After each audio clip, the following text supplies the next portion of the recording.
All right, hey. We're gonna go over some chapter 11 stuff. And to go ahead and start, let me first focus a little better. There we go. All right, so in chapter 11, the discussion is essentially about acid-base reactions. More importantly, it's focusing on titrations.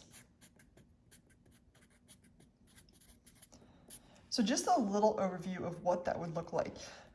So we're going to be talking about two kinds of acid-base titrations, one being strong acid, strong base titration, and the other being anytime you have a weak acid or weak base in a titration. So the principle behind a titration is relatively the same.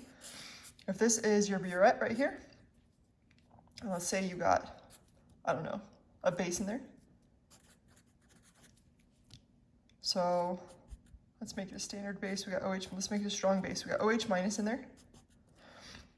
And then let's say you titrate it in an acid solution.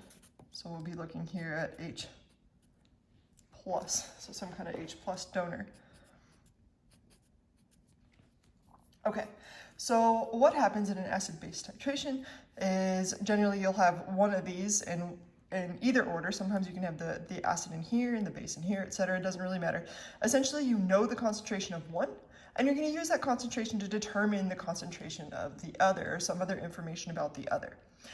So what that looks like is as we start pouring this solution right here into here, this OH minus, let's say we'll take this one, as you start pouring it in, this OH minus is going to be like, whoa, what up, H plus? And it's going to pair because H plus plus OH minus yields water. Now, this is obviously a very simplistic view of what's going on, but oftentimes it's easy to forget what's actually happening in an acid-base titration and get overly involved in the vocabulary. What's really happening is we're taking some stuff from here, it's pairing up with some stuff from here, and we're going to figure out other stuff based on that. So as you continue to titrate, this one, let's say we'll pair up with that one. This one, let's say we'll pair up with that one. And once they're all paired, guess what happens to the pH of this solution? It becomes neutral. Because every time an H plus pairs with an OH minus, we're going to get this neutral water. All right, so we know that H plus is going to be a pH less than 7. We know that OH minus is going to be a pH greater than 7. And we can utilize a lot of information regarding the pH to learn more about what's going to happen in an acid-base titration. So let's go ahead and do that without further ado.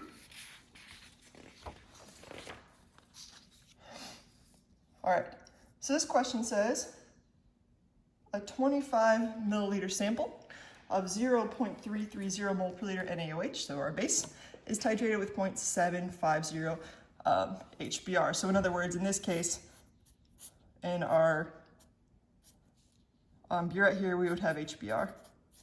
And we'd be titrating it into this known amount of NaOH, base, acid.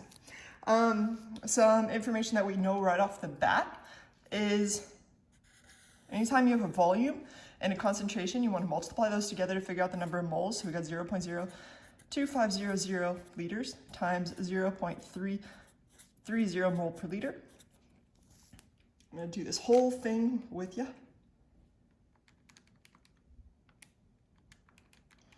And I get an answer of 0.000825 mole, and that might come in handy later. It's probably never going to hurt you to do that. And then we're titrating it here with the 0.750 mole per liter hydrobromic acid. Okay, so to ask what the initial pH is, well, the initial pH before we've added any acid is just going to be what the base is. We know that we've got 25 milliliters of 0.330 mole per liter. It actually doesn't matter how many milliliters we have. We should understand that the initial pH is going to be based on the concentration of just this. Our concentration of that is 0.330. Again, it doesn't matter how many milliliters we have. So in order to get the POH, P stands for negative log of. So our negative log of the OH minus concentration would be negative log of 0.330. And if you take the negative log of that, I get an answer of 0.44815. This had 3 sig figs, therefore this should technically have 3 after the decimal. And then we're going to take our pH into consideration, which will be 14, and this has an infinite number of sig figs, so it's 0.0000 minus this 0.4815.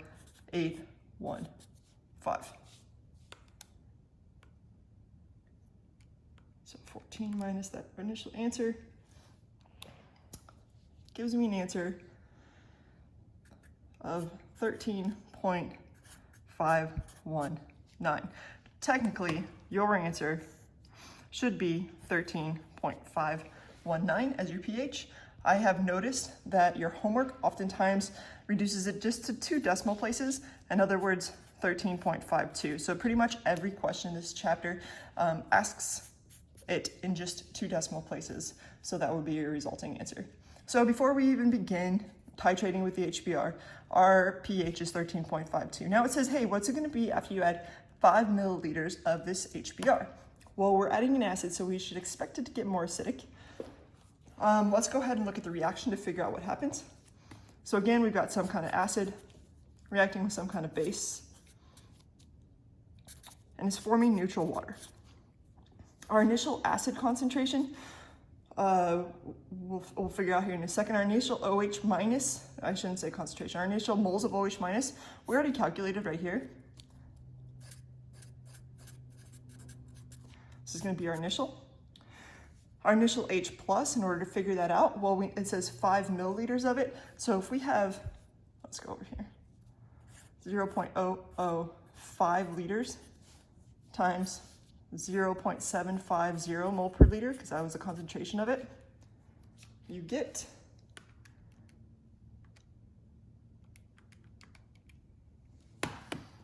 0.00375 mole of the acid. Now in a strong acid, strong base situation, we're going to assume that whatever can react will react.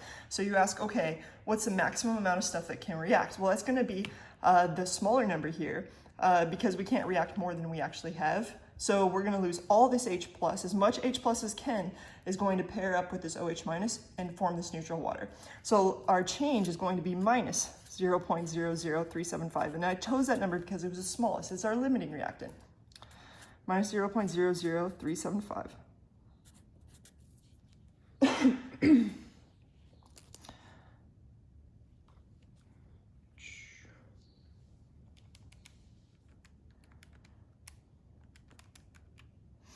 So, and I'm just realizing right now this should be 0.00825. So if you've been yelling at the computer, well, now you can stop. All right. And so our equilibrium here is going to be 0 for this one, and 0.00825 minus 0.00375 gives us 0.0045 mole per liter as our concentration for the OH minus, or excuse me, as the moles for the OH minus. All right, but what I would have asked just now, I kind of gave it away, is that's the number of moles, right? And remember, in order to calculate the pH, we needed H concentration, H plus concentration, or I kind of like working with OH minus so I don't have to worry about doing a lot of calculations. So we're going to look at the P of the OH minus concentration, which will be the negative log of this many moles.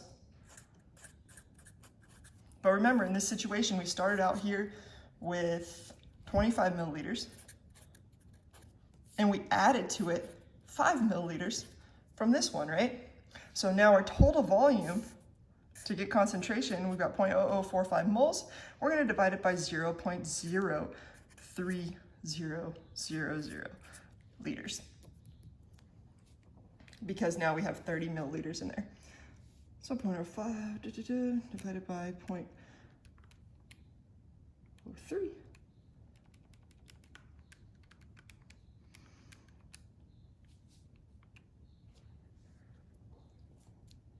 And that will give me the negative log of 0.15 mole per liter, because this whole thing gives me 0.15. If I take the negative log of that, I get an answer of 0.8239. So now this is my POH. In order to get my pH, I want to take, let's go up here, 14 minus that 0.8239. And that will give me an answer of 13.18. So that makes sense. We added an acid. Our pH went down, not a ton, just a little bit, because we added just a little bit of acid. And we should always ask if our answer makes sense when we're over with it. So again, figure out the number of moles in each situation, figure out which one is a limiting reactant, subtract that amount, and then work from there. Make sure you put it into concentration, and then you can figure out your pH. All right, moving on.